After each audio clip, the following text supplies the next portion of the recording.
Anupama serial के आज के एपिसोड की शुरुआत में मोटी बा गुस्से में अनुपमा से कहती है कि माही कभी कोठारी परिवार की बहू नहीं बन सकती। इस पर अनुपमा भी साफ कहती है कि वह भी माही को कोठारी हाउस नहीं भेजना चाहती क्योंकि कोठारी परिवार सच्चाई सुनता नहीं और उल्टा इल्जाम लगाने में माहिर है। अनुपमा बताती है कि उन्होंने माही को समझाया था कि अपने रिश्ते को थोड़ा वक्त दे। मोटी बात चौंक कर पूछती है कि अनुपमा ने माही को आर्यन से दूर रहने के लिए क्यों नहीं कहा। अनुपमा शांतिपूर्वक जवाब देती है कि वह अपने बच्चों को अपने फैसले खुद लेने की आजादी देती है और चिंता जताती है कि अगर उन्होंने जबरदस्ती करी तो कहीं आर्यन और माही भागकर शादी ना कर लें। इस पर मोटी बा पलट कर कहती है कि अनुपमा को माही को समझाना चाहिए और आर्यन से भागने का जिम्मा वो खुद लेंगी।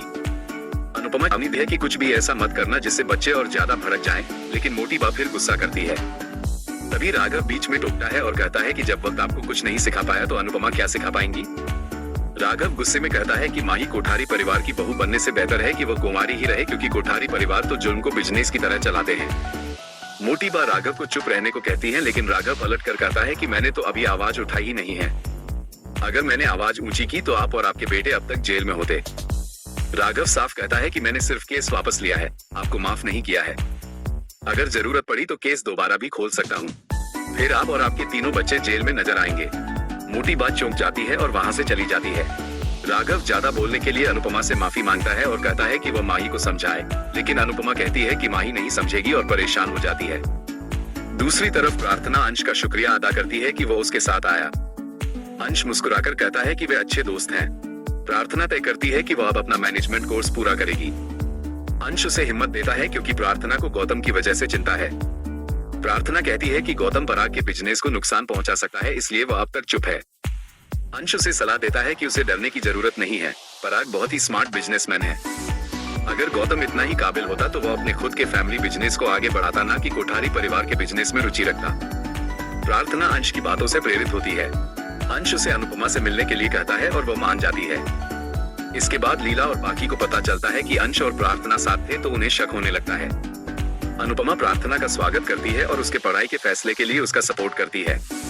प्रार्थना के जाने के बाद लीला और बाकी तुरंत अंश और अनुपमा पर सवालों की बौछार कर देती हैं। वो आरोप लगाती हैं कि अंश का प्रार्थना के साथ अफेयर चल रहा है। अंश सफाई देता है कि प्रार्थना सिर्फ उसकी दोस्त है। अनुपमा लीला से कहती है कि कुछ बोलने से पहले सोच लेना चाहिए, लेकिन लीला और बाकी सवाल करती हैं कि जब प्रार्थना के घर में प्रेम, आर्यन या गौतम है तो वो अंश को अपने साथ क्यों ले गई। ये सुनकर अनुपमा भी हैरान रह जाती है। दूसरी तरफ आर्यन और बादशाह फुटबॉल खेल रहे होते हैं। आर्यन मोटी बा की बातों को याद करके परेशान हो रहा होता है और तभी गलती से वो बॉल से राही को चोट पहुंचा देता है। आर्यन तुरंत राही को संभालता है और उससे माफी मांगता है। राही आर्यन से पूछती है कि क्या वो उससे नाराज है। वो कहती है कि माही बुरी नहीं है, बस जिद्दी है और वह अपनी जिद पूरी करने के लिए किसी भी हद तक जा सकती है। राही बताती है कि प्रेम माही से प्यार नहीं करता था, लेकिन माही के लिए प्रेम जिद बन गया था। आर्यन साफ कहता है कि माही सिर्फ मुझसे प्यार करती है और मैं माही के बारे में कुछ गलत नहीं सुनूंगा। ये सुनकर राही हैरान रह जाती है। दूसरी तरफ मोटी बा फिर से अनुपमा के पास आती है और गुस्से में कहती है कि पहले राही, फिर ईशानी, फिर माही और अब अंश को भी आपने हमारे परिवार के पीछे लगा दिया। मोटी बा इल्जाम लगाती है कि अंश प्रार्थना को फंसाने की कोशिश कर रहा है। अनुपमा मोटी बा को समझाने की कोशिश करती है कि वे दोनों सिर्फ दोस्त हैं, लेकिन मोटी बा उसकी कोई बात नहीं सुनती और कहती है कि अगर ऐसा चलता रहा तो वो शाह परिवार से सारे रिश्ते खत्म कर लेगी और इसका मतलब ये होगा कि वह राही को कोठारी हाउस से निकाल देगी। ये सुनकर अनुपमा चौंक जाती है और तभी वो इस सपने से बाहर निकलती है। अनुपमा इस सपने से काफी घबरा जाती है और परेशान हो जाती है। दूसरी तरफ प्रेम और राही फर्श पर फिसल जाते हैं और दोनों रोमांटिक अंदाज में संभलते हैं। दोनों सोचते हैं कि आपसी झगड़े की वजह से उन्होंने एक दूसरे से अच्छे से बात तक नहीं की और आपस में दूरी बना ली है। इसी बीच सर्वेंट आकर फर्श साफ करता है। प्रेम राही से कहता है कि हमें आपस में बात करनी चाहिए, लेकिन राही कहती है कि जब तुम मेरी बात ही नहीं समझ रहे हो तो आपस में बात करने का कोई फायदा नहीं है। वो प्रेम को उसे समझने के लिए कहती है। दूसरी तरफ प्रार्थना घर आती है। तभी मोटी बा प्रार्थना से पूछती है कि वो गौतम को बिना बताए घर से बाहर क्यों गई। प्रार्थना बहाना बनाती है कि वो दोस्त से मिलने गई थी। गौतम कहता है कि दोस्त को घर पर ही बुला लेती, हम भी उससे मिल लेते। मोटी बा प्रार्थना को समझाती है और गौतम की तारीफ करती है। मोटी बा के जाने के बाद गौतम प्रार्थना से कहता है कि मुझे पता है तुम अंश से मिलने गई थी। वो कटाक्ष करता है कि दोनों के बीच कुछ तो हुआ होगा, आजकल तो गाड़ी में ही बहुत कुछ हो जाता है। प्रार्थना गौतम को रोकती है, लेकिन गौतम कहता है कि कम से कम किस तो हुई होगी। प्रार्थना को उसकी बातों से घिन आने लगती है और वह चली जाती है।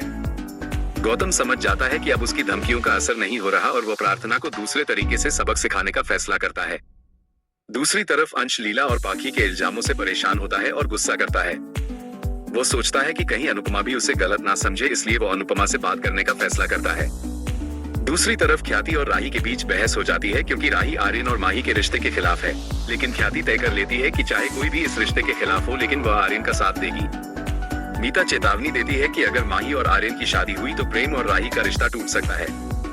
राही परेशान हो जाती है। इधर माही अपनी और आर्यन की फोटो लगाती है और साथ में प्रेम की फोटो लगाती है। वह आर्यन से शादी करके अपने सपनों को पूरा करना चाहती है।